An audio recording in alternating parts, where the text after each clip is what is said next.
I'm Chef Mark Tarbell. Welcome to Check Please Arizona, the show where Valley residents recommend their favorite restaurants. Coming up, we have 3 guests who are passionate about their picks. They've dined at all 3 and are ready to share their reviews with each other and with you right here on Check Please Arizona.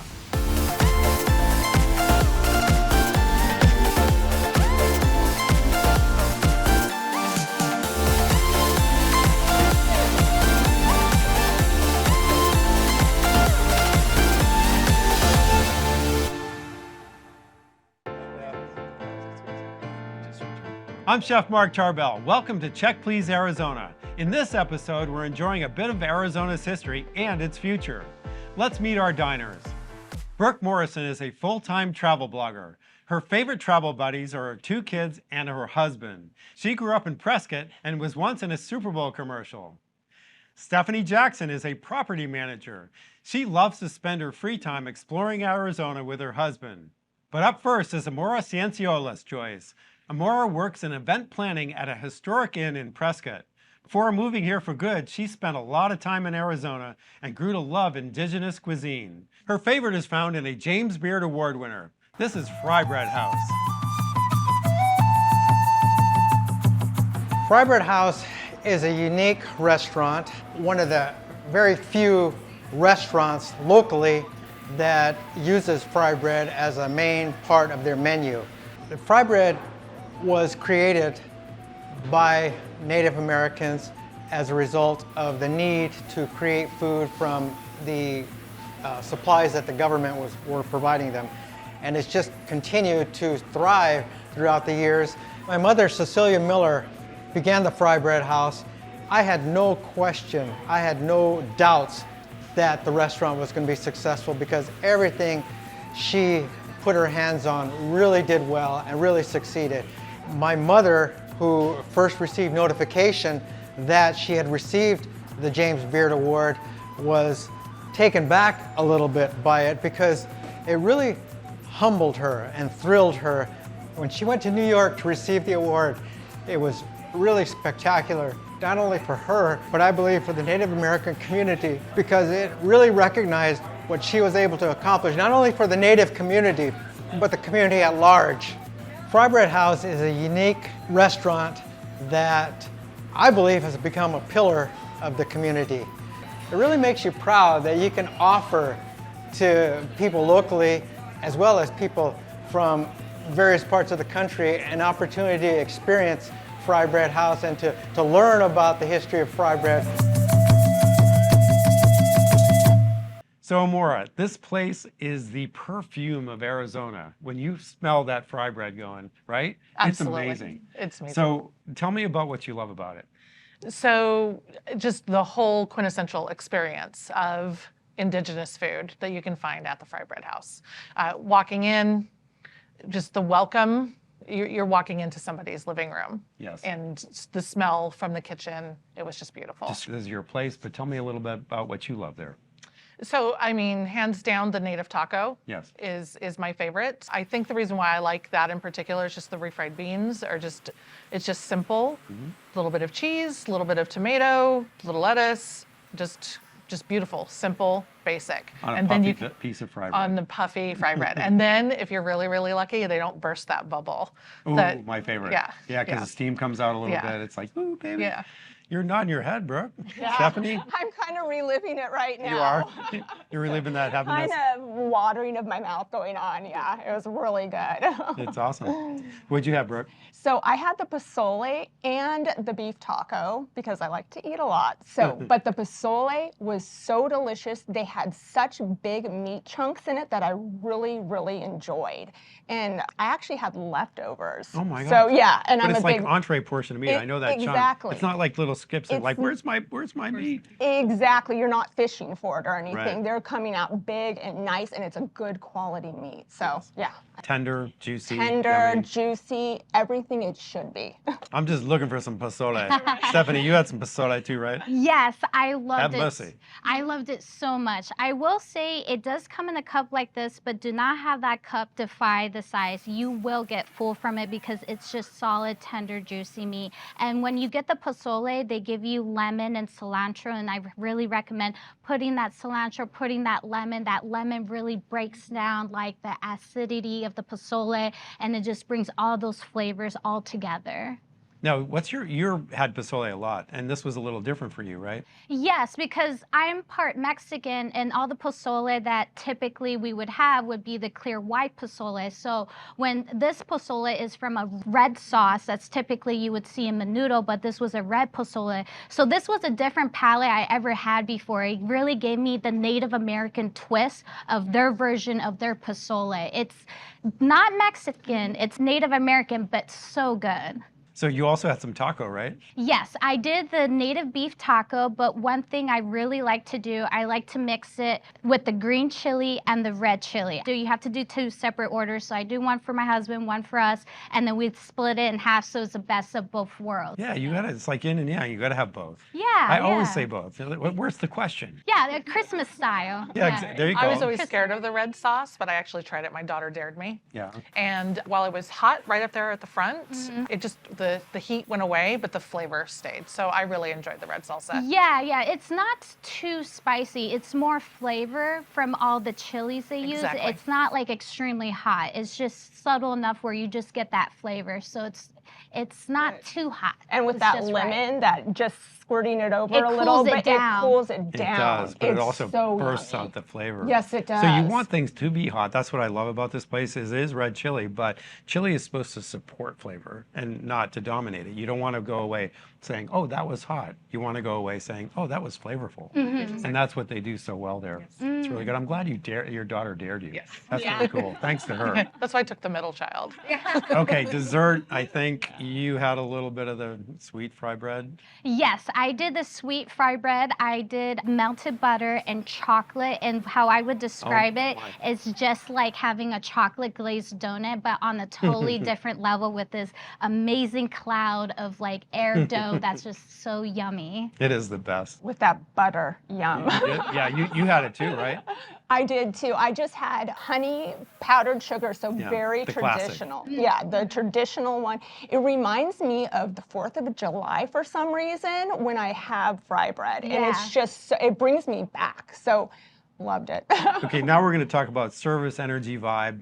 Who wants to jump in? It's a walk-up counter, which, it's fine. They bring the food out to us, but what my favorite part was is my daughter and I sat outside at community tables. So we met some new friends out there in the patio area, and while we were waiting, we did some shopping at the local artisans, and just had a really great afternoon. It's in a great neighborhood Yes. too. Yes. Awesome neighborhood. One great thing I love about this place is always easy to park. There's always plenty of seating. It is packed quite a bit, but it's for a good reason because the food is that good. Yeah. Everybody that you see them sitting, they just have like a happy smile on their face. They know they're just eating that yummy fry bread. Yeah, well, it's packed a lot. I mean, James Beard Award winner, the Yeah. first very indigenous restaurant that was awarded that. I don't think you can be like of the valley unless you've tried. Yeah. Yes. There, because it's so good. It's just, it's kind of like coming home. So now it's time for pro tips. What is the one thing that the audience needs to know?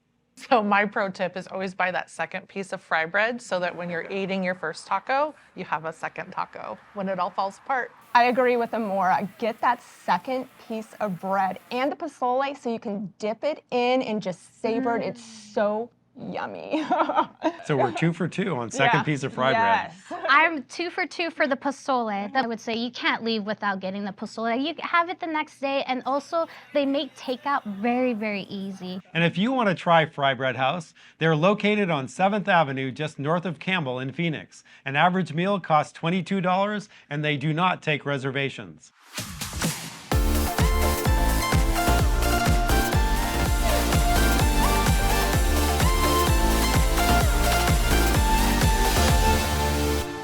Now to Stephanie's Choice. This place holds a special meaning for her and her husband. They ate here several years ago on Valentine's Day, and it's still the place for them. This is Lawns at the Hermosa Inn.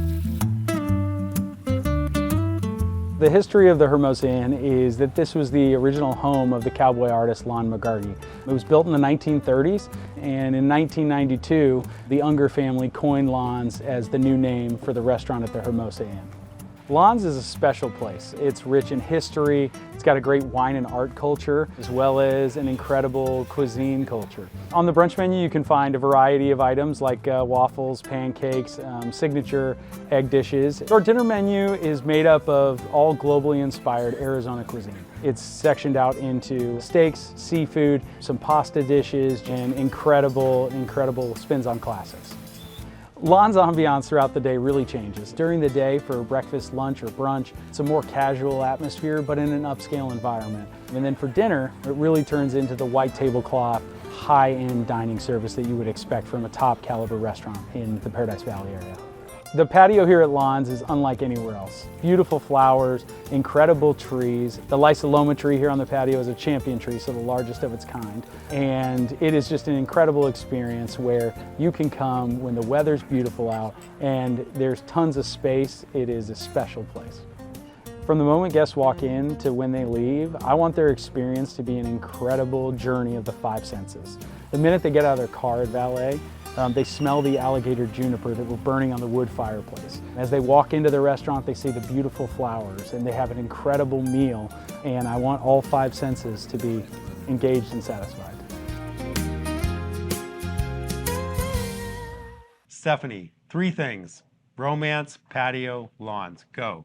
I can't think of a more romantic restaurant in Arizona than Lons at the Hermosa's Inn. We first dined there 9 years ago when my husband didn't know where to go for Valentine's Day. The only thing available at the time was Lons. Didn't know nothing about the property or the restaurant. Went there, was blown away by the whole extravagance of the flower beds and the sculptures and just the fountains and the fireplace, and coming into this 1930s old adobe home, cowboy home. It blew me away. It like screams Arizona, right? Yes. The adobe, the cowboy. All right, so we're dining now. Apps, we're gonna start with them. We're gonna go around the table, but we'll start with you. We got the foie gras. It was a pound cake with it, with strawberry. Ooh, and so it had a little sweet to it. Well, I yeah, love the sweet tart. sweet, Yeah. pound cake, and then the foie gras was seared. And I asked the waiter, one thing I really love about Lons, they are extreme experts in every fine detail, and they said the foie gras that they serve at Lons is like the Lamborghini of foie gras. I love There's that. nothing higher than that. Yeah. That's the things you get when you go to Lons. You're gonna have a dining experience you weren't expecting to have, but it's gonna be memorable for life. Maura, what did you have?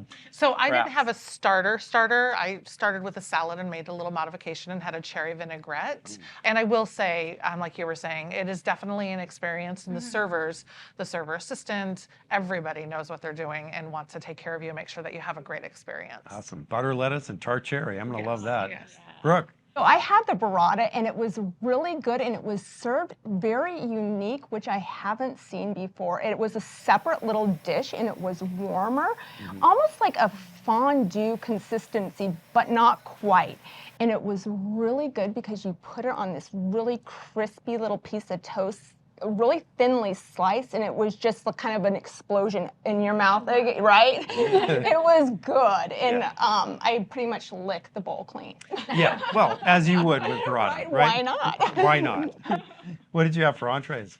I had the Chilean sea bass, and let me tell you guys, it was cooked perfectly. It was so good. The crust on it, it was buttery. Ooh. It had just a little bit of a crunch when you bit into it, but the middle was just decadent. You're It was just talking really my language. decadent. I love it when sea bass has Right. that crunch on top and Yes. you can drop a fork through it and it just Yes. falls apart. Is Oh. so good. Probably the best cooked Chilean sea bass, or actually piece of fish I've ever had. Cool. Oh, wow. Just what it did it go happened with? at Lons. So it had yams and it had mushrooms, but it had kind of a Japanese edge to it, which was very unique for me, but it paired perfectly with the Chilean Very sea cool. bass. Yeah, it was delicious. Yeah. Amora? So I did a filet mignon. Yeah. It was a beautiful cut. They have a bordelaise sauce. Really, it was just Tasty. super, Any super nummy. accompaniments? I did the peewee potatoes instead of the Borson potatoes that normally come with it. Yeah. Totally accommodating in the kitchen.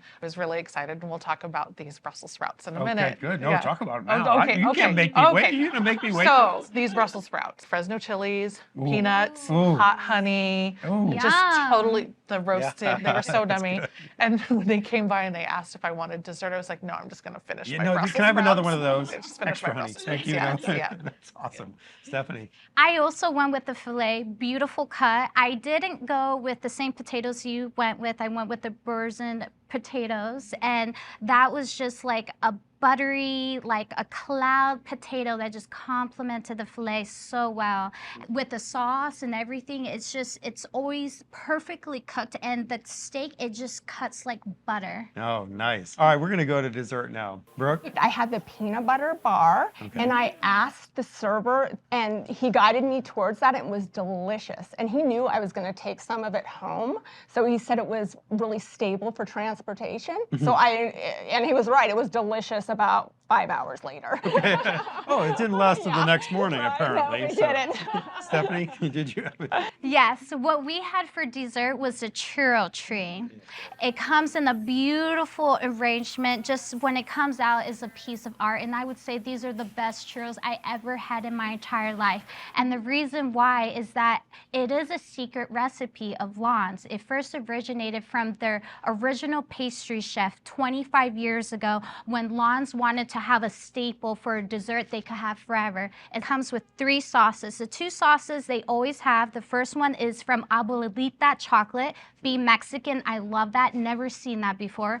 A caramel, and then they do a seasonal one each season. And at that time, it was like an apricot strawberry. Nice. So you're getting a different experience with each of those sauces. Let's talk about atmosphere. You had not been there, Amora or Brooke.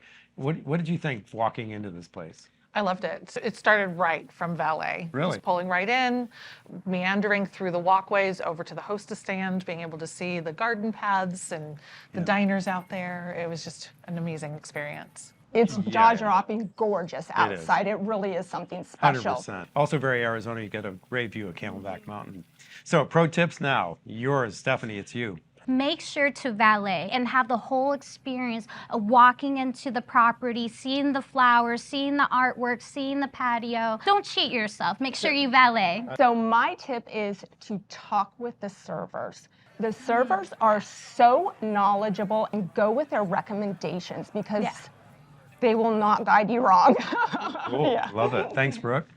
So I would say if you're, a little worried about the price point, maybe participate when they're doing their specials, like Restaurant Week, etc. And happy hour. And happy hour is amazing. If you want to try Lon's, it's located inside the Hermosa Inn in Paradise Valley. An average meal will cost you $150, and they do take reservations.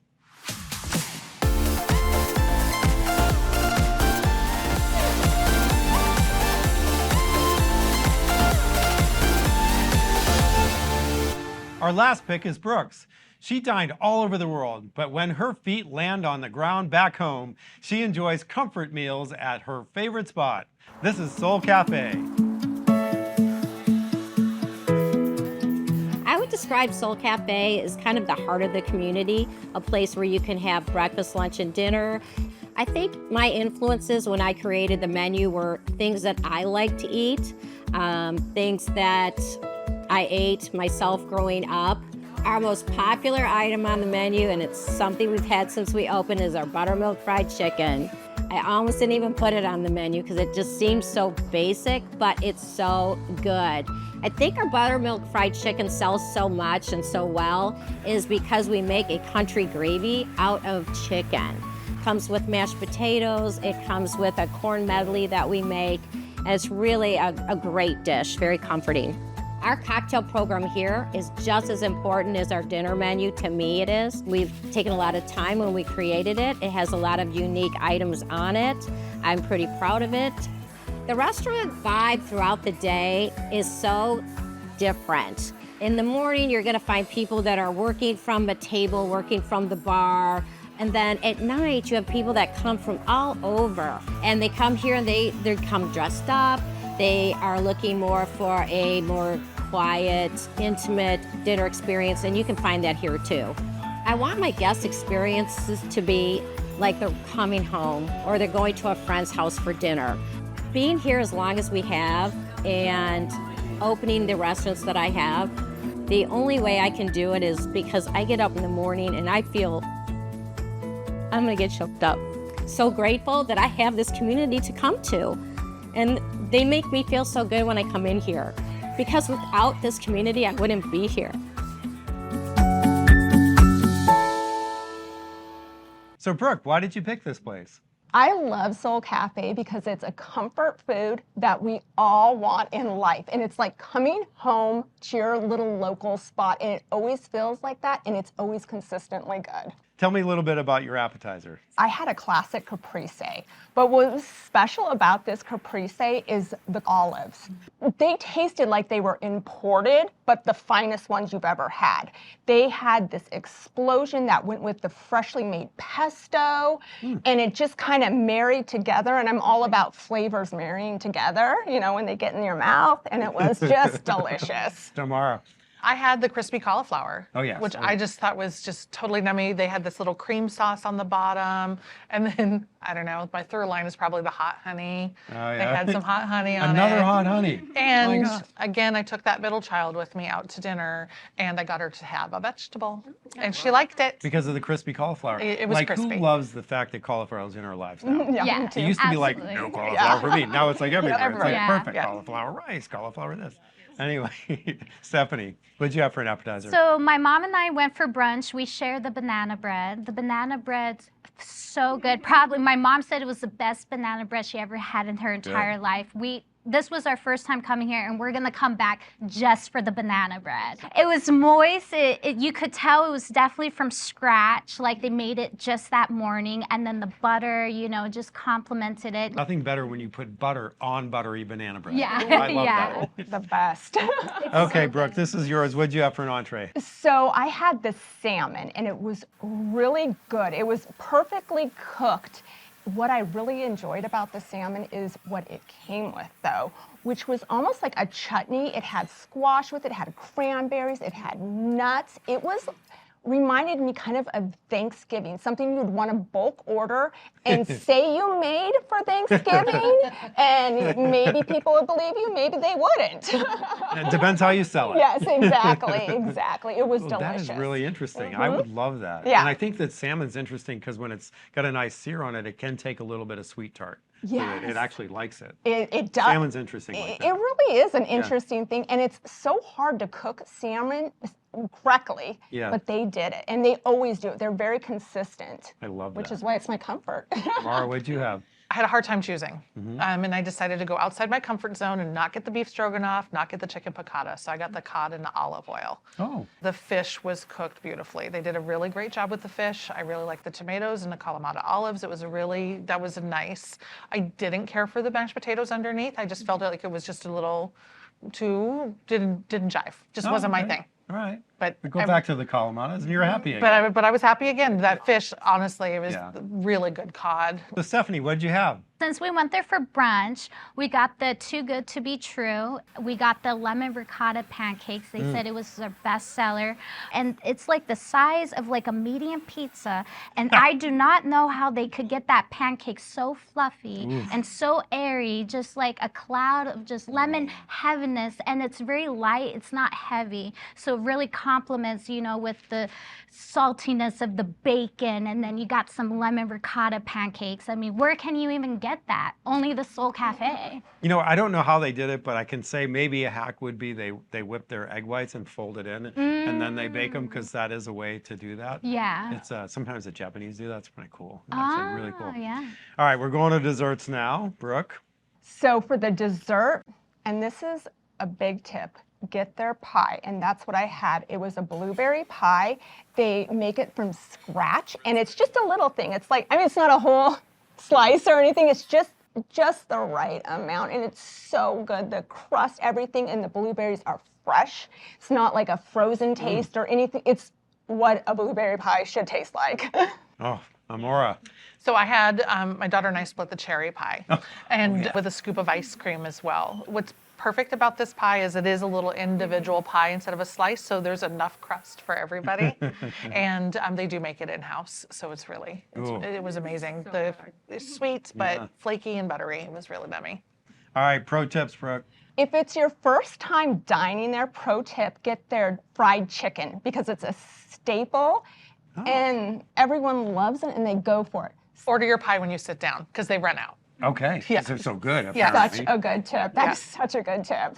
Definitely. Pro tip, especially if you're coming for brunch, come early. They do get really busy on the weekend, especially Saturday and Sunday. So I would make sure you get there early because there is a little bit of wait, but they do get you in fast. But it is a hopping spot for brunch. All right. If you want to try Soul Cafe, it's in North Scottsdale near Hayden and Pinnacle Peak Roads. An average meal will cost you $50 and they do take reservations. I want to thank Amora, Brooke, and Stephanie for joining me at the table. And thank you for joining us for Check Please Arizona. If you'd like to share your favorite restaurant, head to our website, azpbs.org/checkplease, and nominate your must-eat-at spot. Who knows, you could be joining me at the table. Be a part of the foodie conversation in Arizona on Facebook and Instagram using hashtag CheckPleaseAZ. Join us next time when 3 new guests make their recommendations right here on Check Please Arizona. I'm Chef Mark Tarbell. Have a delicious life. Check Please Arizona is supported by